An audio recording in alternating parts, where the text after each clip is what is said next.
There's potentially no one more thoughtful about usage-based pricing than you have been on the topic or that you've written about on the topic. And so that seems like a really good place to start. And then there's so much nitty-gritty there, but before we dive right into it, can you talk a little bit about what you think of as usage-based pricing? Absolutely. Well, then for usage-based pricing, I think the biggest thing is to contrast that with like, what it's not. And we're used to thinking about SaaS companies as subscription businesses that charge based on seats or based on how many folks log into software. That's the classic Salesforce model. It's what's in everyone's head when they think of SaaS. Usage-based pricing is starting to take metrics around how folks are engaging with your product and whether or not they're successful and incorporating that in how you monetize. There's the extreme, like going all in on usage-based pricing, where you're pay as you go, no commitment. You're only paying for what you use. But there's also a lot of hybrids where you could buy on a subscription basis, but where your subscription is tied to how much usage you're committing to. And there's a lot of in between out there. To me, the key thing is it's not just defaulting to seat-based subscriptions. Yeah. Um, the operationally, like this is relatively new, and so some of the tool set around usage-based pricing is newer. And then also it's obviously much harder because you can't, just sell the I don't know, 10 or 100 Salesforce licenses and then you have to, I mean, and that's it. Sort of you wait till the renewal or until someone wants more seats. Um, any initial thoughts on like operationally, what do you think are things that people end up having to think a lot more about that they didn't have to think about in a seat-based model? Well, the first thing is around customer success. So as you said, like the traditional process is sales goes and sells the thing, you get the annual commitment, hand off to customer success, and they check in periodically and hope that customer renews. In a usage model, the customer makes a decision really every day whether they're going to log in and use your product, and so you have to win them over literally every day. Yeah. And everyone has to start playing a role in customer success across the organization. You even start to see at businesses like Snowflake or AWS, sellers stay with accounts and are only compensated when their accounts actually consume or use the product. And so sellers are literally motivated to drive customer success and usage. But you also think differently of how you market the product and what KPIs you look at internally and how you even approach things like pricing and packaging. So I think that mindset of customer success needs to flow through, but you also need to, I think, invest more around product-led growth. And so the great thing, I think, around this pairing of product-led growth and usage-based pricing is that in a usage model, the more you improve your product to drive usability and more adoption and stickiness, you can see the results in terms of actual revenue generation. It's a direct link, right? And so you can Yeah. invest more, but that you have to invest more. If product becomes a really key revenue generating lever for the business.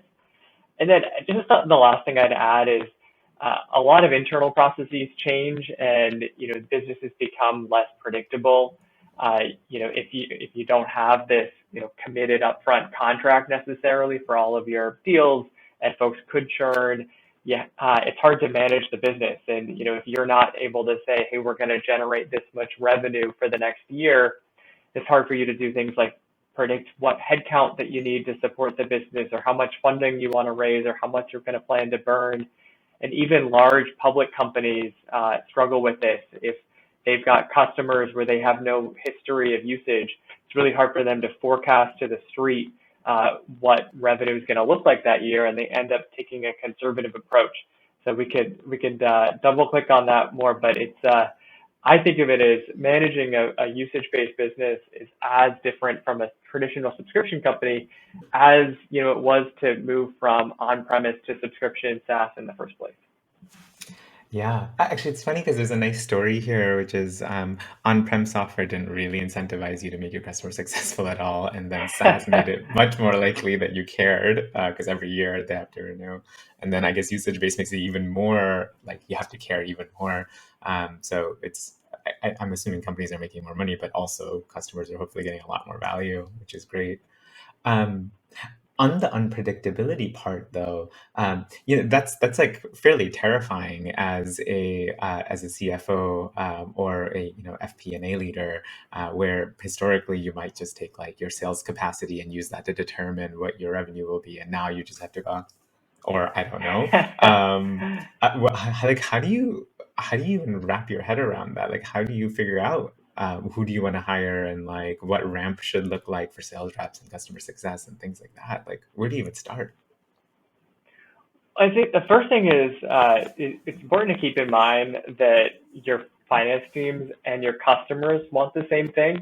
So customers actually do want something that's predictable, even if they Mm, like the flexibility of usage-based pricing. And so you should be doing things like understanding the customer's use case going in, helping them forecast or predict what their usage is going to look like. You can use calculators in the sales process, and then monitoring what usage looks like kind of from the beginning all through to implementation and full rollout. And so I think that the closer or the more connected finance is with go-to-market teams and what's actually happening inside of your customers, the better. And that just helps you understand the what's really unpredictable. Like you don't know if your customer's business is going to take off or shut down, but also what you can start to have pretty good confidence around. I think the other thing is finance becomes a much more data-driven exercise. You're looking at what happens to cohorts of customers over time. How does their usage play out? What are the factors that predict usage is going to grow or shrink in an account? Uh, the other great thing from my standpoint is that data is actually really helpful to make sure you're targeting the right customer. You have good visibility into whether that customer is going to churn or take off. And so finance can actually become a much more strategic operator inside of a business.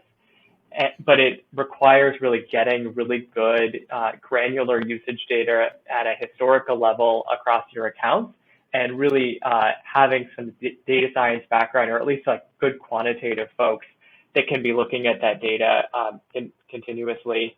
And then yeah. I guess the last thing is, in order to have that really good usage metering and billing infrastructure needs to be put in place. And I think, historically that's been challenging. A lot of the top software companies that are usage-based build that in-house, and they have dedicated engineering teams just working on billing.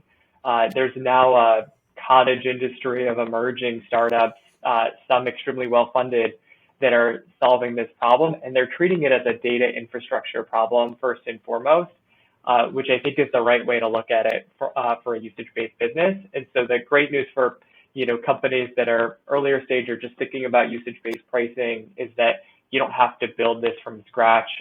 There's a good set of tools that you can work with.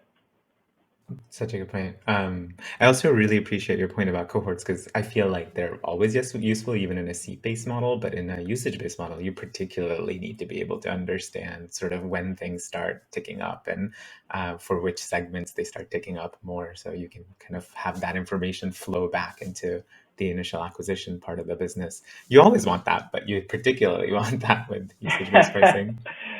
It was a nice to have with a seat-based business, but it becomes critical for managing a usage-based company for sure. Yeah. Yeah, because in the seed-based business, your first year, at least you knew what that was going to be. And that's pretty good because it's your first year and it was going to be a reasonable sum and all of that. One Yeah, I will thought I say had for you. one thing just to Yeah. quickly add is that Yeah. as I've talked to folks managing or leading usage-based businesses, I've actually heard multiple people tell me that when they were talking about their business model to investors, folks said, "Hey, your metrics are actually best in class, but the way you've talked about your metrics or the way you forecast out ends up actually making you seem like you're not nearly as good as you actually are." And it's because a lot of usage-based businesses tend to lean towards being conservative with projections, especially if they don't have that, committed revenue, or they don't know what's going to happen in an account. And so from a financial leader perspective, I'd say make sure you have the conservative case, but that you're also thinking about the optimistic or the upside scenario. And you don't want to miss out on that, because that's a story that you want to be able to tell and recognize what's really going great in your business. Such a good point. I will say that this is another place where I think cohorts are incredibly valuable because if you can know with like fairly good accuracy what month 13 or month 18 or whatever net revenue retention ends up looking like, you could probably forecast this so much better and have more confidence giving the good number and feel like you're not, just making it up. Absolutely. Yeah. And I think that's especially true for folks following kind of a product-led growth and usage-based pricing approach because you've got lots of signups or lots of folks that are trying out the product at the top of the funnel. Handful of those convert, and then a smaller subset of those really take off in their usage. But it starts to become really predictable because you're talking about potentially thousands or tens of thousands or even more accounts. And even though there might be some outliers on the aggregate, it behaves pretty consistently. Yeah. Um, I know a lot of companies think about contractual minimums when they sell so that they can have a little bit more sort of consistency here. But with contractual minimums, almost always they're offering discounts as a way of like sort of enticing their customers to commit to the contractual minimums. And the trade-off there just seems to be lower revenue for more predictability. If you like look at that as a sliding scale, do you have thoughts on like how far companies should try to slide on that scale? Um, yeah. Well, so yeah, it's a great point. I think there's some companies. It's funny where folks maybe start off on a self-service basis and they're paying on this sort of pay-as-you-go usage-based model, but then sellers are compensated for committed bookings, and so sellers essentially just farm those self-serve accounts, turn them into a committed plan, but actually offer a discount. And so you're paying commission and you're actually getting less revenue from a customer. And so Yeah. that's the kind of thing to avoid. Yeah. But for companies, having that predictability in terms of the commitment can be helpful to plan the business. You usually collect the cash up front, which is also nice for funding a startup. And there are some cases where when your customer has that commitment, they just put more effort to adopt the product internally. They put more resources behind it. They want to get their money's worth. And so there's some element of like when people are committed to something, they tend to be more serious about it than if Yeah. they're not committed. And so you should certainly see if that dynamic is at play in your customer base. But what I would advocate for is don't make that committed booking too important in terms of the sales comp. Make sure that there's an element of actual consumption or realized consumption because you don't want to try to, get too big of a commitment up front, which could slow down a deal, cause someone to not convert in the first place because you're getting too greedy on that initial land. And just have a lot of confidence in a land and expand motion. I also just think that if you only compensate reps for the booking, they have no incentive to make sure that customers are actually successful, which is so critical to the long-term value that you're going to be able to generate as a business. So those are the key things I look at. The other thing just to note is how important is predictability for your customer. And there are some folks that say, hey, we only have a budget of X. This is all that we've allocated for the year. It's going to be really painful for me to go back and get more. And so there's some customers that really prefer a committed model because of the way their processes work internally. And so in those cases, you don't necessarily need to offer that much of a discount for the commitment, but you do need to have a committed option available for them. Yeah. Oh, that's a really good point. So the discounting itself doesn't need to be extremely steep in all cases. You have to be a little bit more thoughtful about sort of what your customers really value here. Um, Exactly. And for some companies, they'll do things like say, hey, you're going to get an annual allotment of usage, almost like a gift card, and you can draw that down flexibly. There'll be no overages. So if you spike 1 month, you really don't have to worry about some unforeseen usage fee. And it gives that customer time to ramp up their adoption. And that way, if they end up using the product more than they initially expected, they're just doing an early renewal, in month 9, month 10, month 11. And there's yeah. some sort of grace period to help them just understand what their true usage is going to look like and then plan for it, because you can give them, alerts, you can reach out, you can say, hey, based on your trends, here's what we expect. And so you can take something that had previously felt unpredictable and just give folks a lot more confidence around how it looks for their own business. Um, I have this sort of slight tangent that I want to ask you about around grace periods, because it's a thing that like I've been surprised at how much it's come up when we've worked with our customers. And it seems like this is just a very, like I'd say in the majority of businesses, a super common thing where a customer just needs an extra month or extra 2 months for contract negotiations while they're renewing. And it really throws the finance teams off. Like, do we have revenue? Do we not have revenue? Which contract does this revenue come from? Is it the new one, the old one? How do I think about like my churn metrics, my retention metrics? How do I think about what is my ARR during that time period? Do you have a view on any of this? All challenging. I don't know if I have a silver bullet for every company. I guess the first thing I'd say is these annual usage allotments just give you more time to plan around that renewal, so that you don't maybe need to offer as much of a grace period, because the grace period is just within that contracted amount. I think that there are some folks that overuse these grace periods. So it's for some customers, they're actually comfortable paying on a usage basis or on a non-committed basis, and they don't want to make too big of a commitment up front, because maybe they have extra procurement hoops to go through, but there's discretionary budget on a project basis, especially if you sell to a developer or kind of IT audience. There's usually some sort of operating budget that they can tap into. And so I don't offer grace periods to every customer that exceeds their usage. That's probably not required. But for some folks that are much more conscious in terms of budget and predictability, I think it is a nice show of good faith and something that you can leverage in order to drive a bigger commitment for that next period.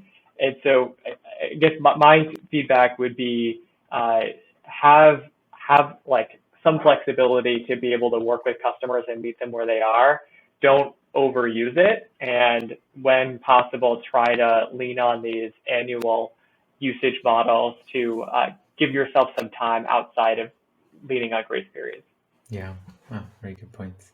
Um, how do how do both private market as well as public market investors think about sort of the usage-based revenue that is unpredictable? So you talked a little bit about how sort of forecasting can play a really big part of it, and like, are you forecasting the conservative case or the aggressive case?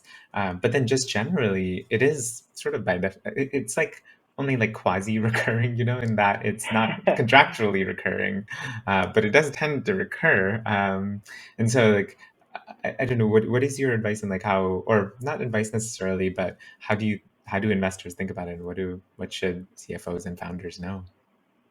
It's a great question, and it's even funny. Even there's questions like, do you report an ARR metric, and is that really annual recurring revenue? And most usage-based companies sort of reframe that as annual reoccurring revenue or annual revenue run rate, and kind of create their own Yeah. ARR definition. But to me, the thing is to really look at and say, hey, is this acting as if it's recurring or not, right? Mhm. And so if you have above 100% net dollar retention in your cohorts, where there might be some seasonal variability, but on average, does your customer base spend more next year than they spent the year before? If so, the business as a whole acts as a recurring revenue business, and you can get the benefits of that. If that's not the case, and folks use your product on a project basis or one-off, and it acts more like a consulting or services business, then you really won't get the credit for it, right? But to me, what I tend to find is that most usage-based businesses actually have above average net dollar retention rates. So when I've looked at public companies, the average net dollar retention rate in usage-based companies has been about 120% for the public companies, versus 110% for their traditional subscription peers. And so for these companies, not only does a usage model act like it's recurring, it's actually your current base of usage-based customers is actually generating compound interest for you year in and year out, and it's a more valuable revenue base than a traditional subscription company.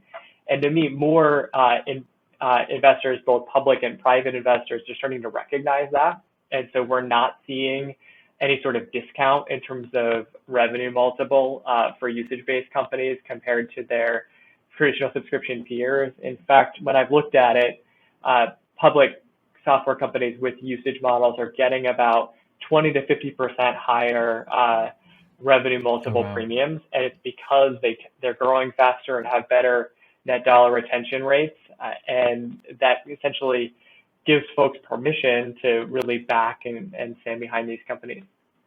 I had just weird thought where because the usage-based model like kind of aligns the company a little bit more to deliver the value. I also wonder if these companies tend to have higher NPS scores.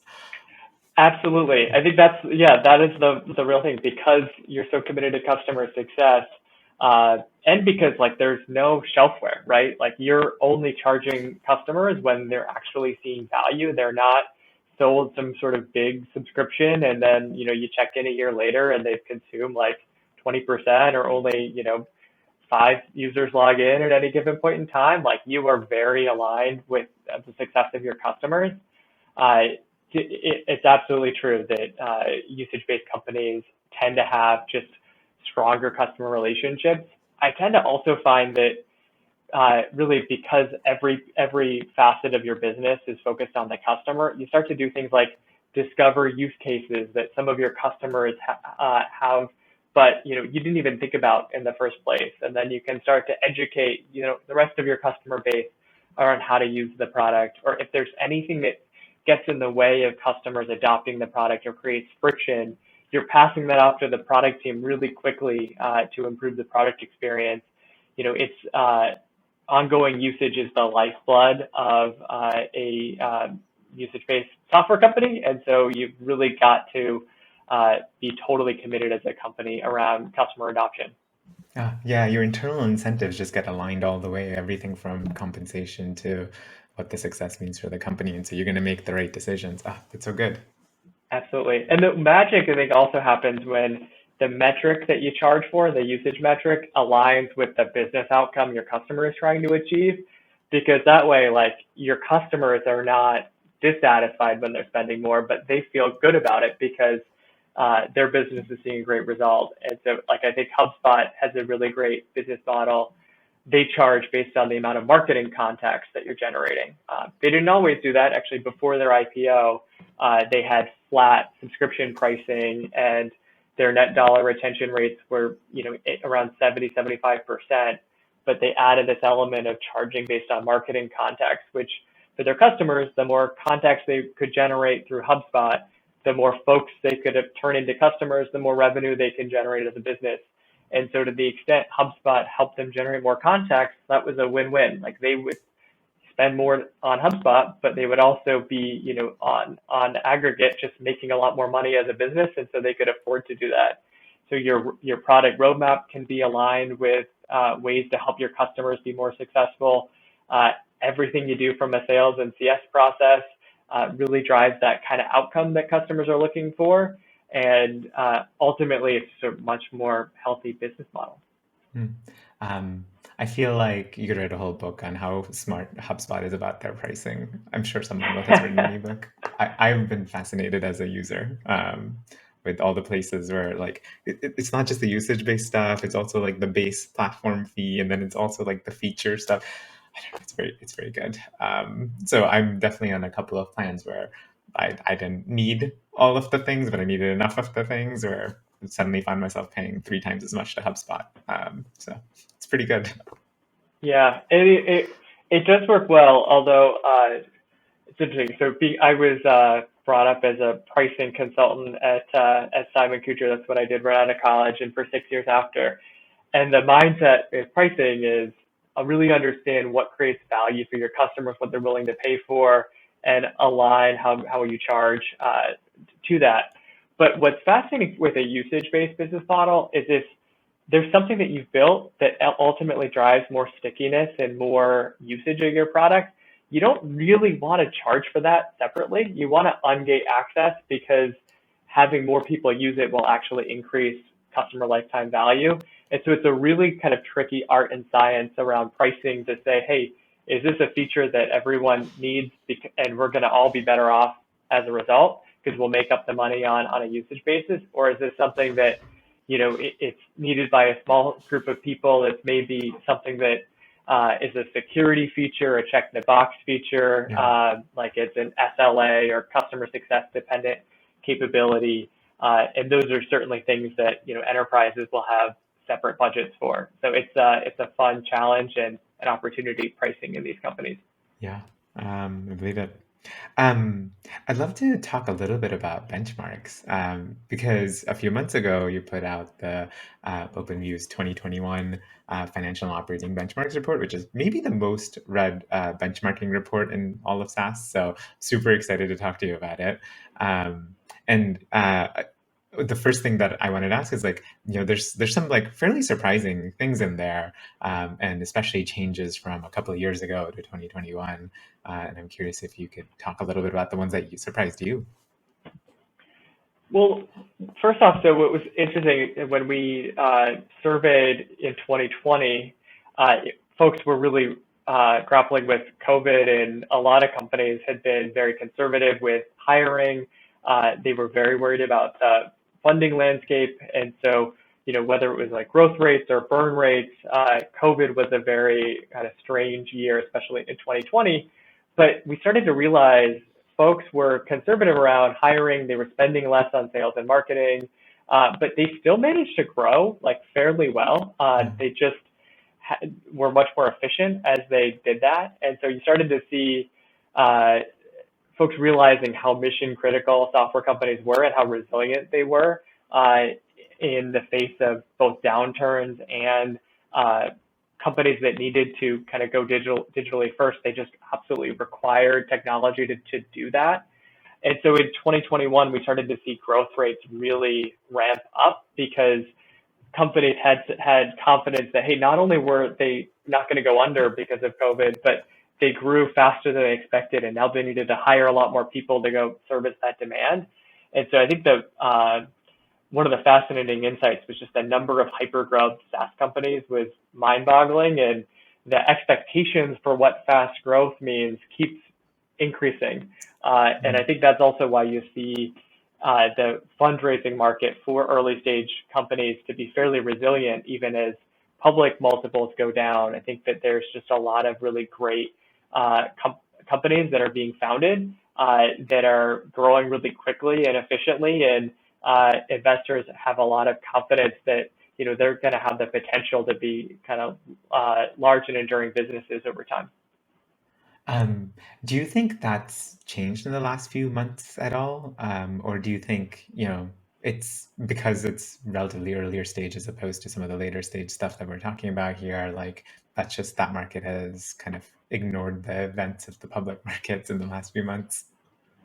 Yeah, I think the early markets have been fairly robust. I mean, I think that there's probably some resetting of valuation expectations, but it's not nearly as it hasn't had nearly as much of a correction in my mind as the public market. And part of that's investors have a pretty large amount of cash that they've already raised from LPs, and so they're looking to invest that cash in great startups. They have a limited window when they can invest that money. And they also have a lot of confidence of looking at metrics and types of characteristics of companies in the early stage. How does that tend to indicate whether they're going to be able to continue to grow and be really successful companies? And so I think with sort of all of the at-bats and all of the experience that folks now have investing in the software market, there's some permission to have a fairly high valuation at an early stage company, because there's just so much less kind of perceived risk or uncertainty around how those companies are going to perform. With that said, I mean, I do think that there's very high expectations on companies, right? So there's a belief that if you're seeing all of these companies grow quickly, then you have that expectation in your mind of what's possible and what you're kind of holding other companies to account for. So I think what's really tricky from a founder perspective is that if you're not able to maintain that hyper growth, you start getting penalized, and the penalty can happen very quickly. And so certainly from a SaaS founder perspective, that kind of leads you to think about, well, I could either really kind of double down on this fast growth, venture-backed path, or I could be more efficient and really control my own destiny, mitigate my burn rate. Maybe, if I still grow as quickly as I might have expected, great, but I'm in control of my own destiny if I'm not, burning through the capital that I've raised. So I think that founders are kind of proactively thinking about the characteristics of their operating model and how they want to build their business to be, I think, more resilient in the face of potential corrections or bull markets. That's so interesting. So, how do you think the sort of changes in like almost like the really fast growing companies that are burning a lot of capital to grow fast, um, does it feel like there's a time limit on that? Like, because as you mature and you get to later stages where the market has changed a little bit, that burn may be viewed a little bit differently. And so, like, how do you think about managing that growth engine and like if you're shoveling tons of cash into it, like how do you think about, well, when do I need to stop shoveling tons of cash into it, or like, how long can I do that? Yeah, it's a good question. I don't know if I have the best answer for folks, but I guess to me, folks should think about, it's all about like the idea of beat and raise. So there's a lot of expectations for what's going to happen to the business that are like baked into valuations that folks might even get at an early stage. And so any additional capital that you raise or any additional kind of growth plans really need to be incremental. So like, what new products are you going to build? What new markets are you going to enter? And the core business needs to be fairly efficient. It needs to have a strong, LTV to CAC, or, a reasonable CAC payback and a healthy net dollar retention rate. And then what you're really doing is making additional bets in areas that can expand your TAM or just allow you to kind of continue to scale to become an even bigger company. And that's what folks are investing on, or that's what your incremental valuation is based on. And so I think, to me, I'd start to treat your business almost as a combination of businesses or a portfolio of businesses at that growth stage, and be really conscious about what are your, like, what needs to stay very efficient and healthy, and what are you proactively betting on because you think the return outweighs the risk. Yeah. Um, you mentioned sort of looking at LTV CAC, and I think it's like maybe one of the most miscalculated metrics there is on both ends, the LTV part and the CAC part. And I'm curious, like you mentioned that, or in the report, y'all mentioned that CAC payback is one of those things that seems to like frequently be underreported. What are the things that people are doing wrong? Because I'm sure they're not doing it on purpose, but it's like just a confusing thing. Absolutely. Well, it is fascinating. But yeah, LTV to CAC gets miscalculated, and CAC payback as well. And I think LTV to CAC is probably even more egregious. But on the CAC payback side, some folks will think about it on a cash basis. And so when am I spending the cash versus when am I collecting the cash? And if they've collected cash up front for an annual deal, they might think that they've kind of paid off their customer acquisition costs. But there's still ongoing costs to service that customer, to manage infrastructure, any sort of professional services and implementation. And so I think that, to me, you have to really be mindful of understanding the fully loaded costs of acquiring and servicing customers, and also think about the payback as happening over time based on the revenue that you're recognizing, rather than just when you're collecting the cash. And so paying particular attention to your COGS and that revenue as well, and then yeah, not ignoring it entirely. Especially, I mean, a lot of like more modern SaaS businesses don't necessarily have 95% margins, right? Yeah, exactly. There's almost this belief of, software businesses, because it's software, are extremely high gross margin businesses. But when you look at public companies, it's not uncommon to see 65, 70, 75% gross margins on software, and then obviously, potentially negative margins on any services component of a business. And so if you're ignoring that from the equation, then your CAC payback might, look really great on paper, but not actually be that great in reality because you have to keep serving your customers. Yeah.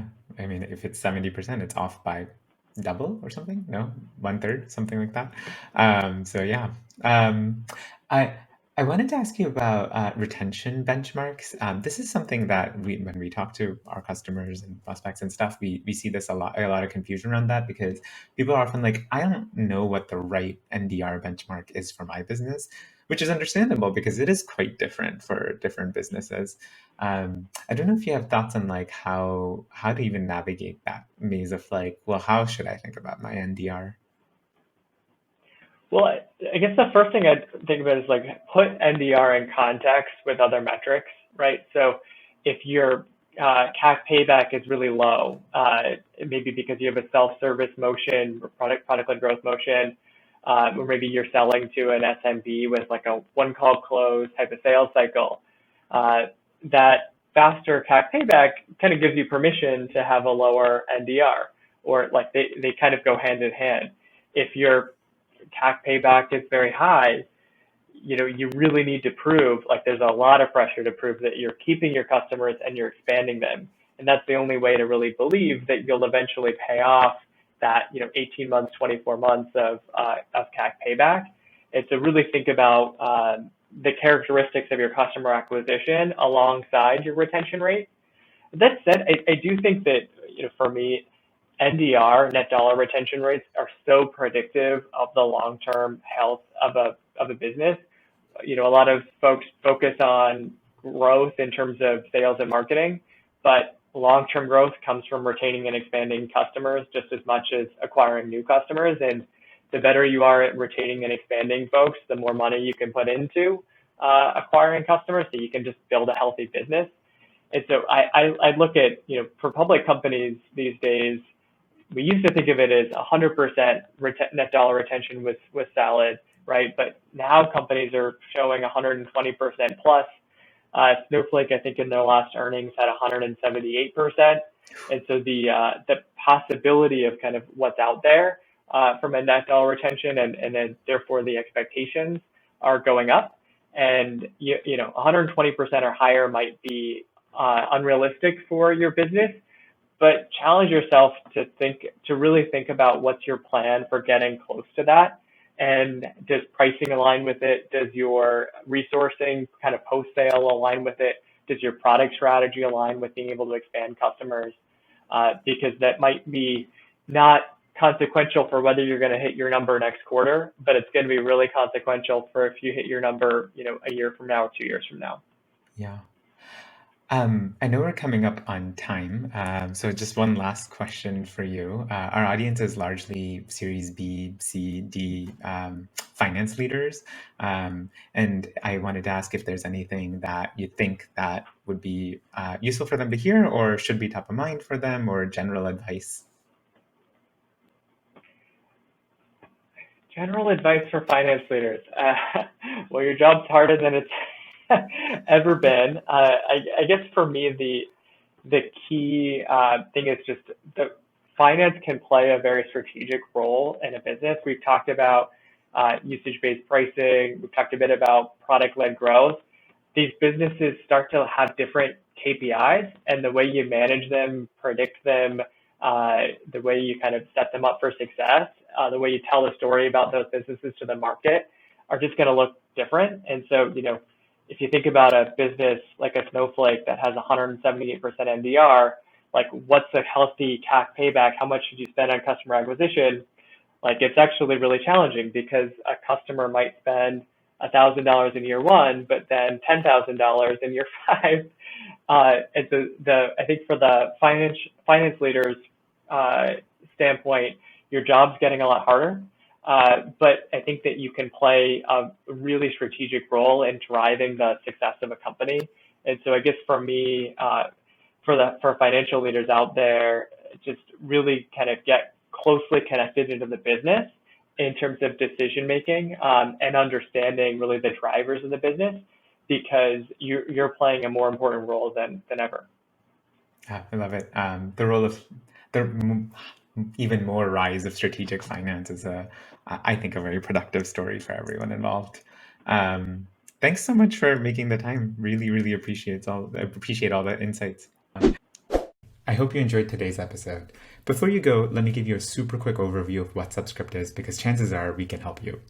I started Subscript because in my last business, I had this problem. We had this giant Google spreadsheet, and that's where we kept track of everything about our business. And if you're anything like me, you're a data-driven leader who really cares to understand numbers in order to make sure that you're making the right decisions.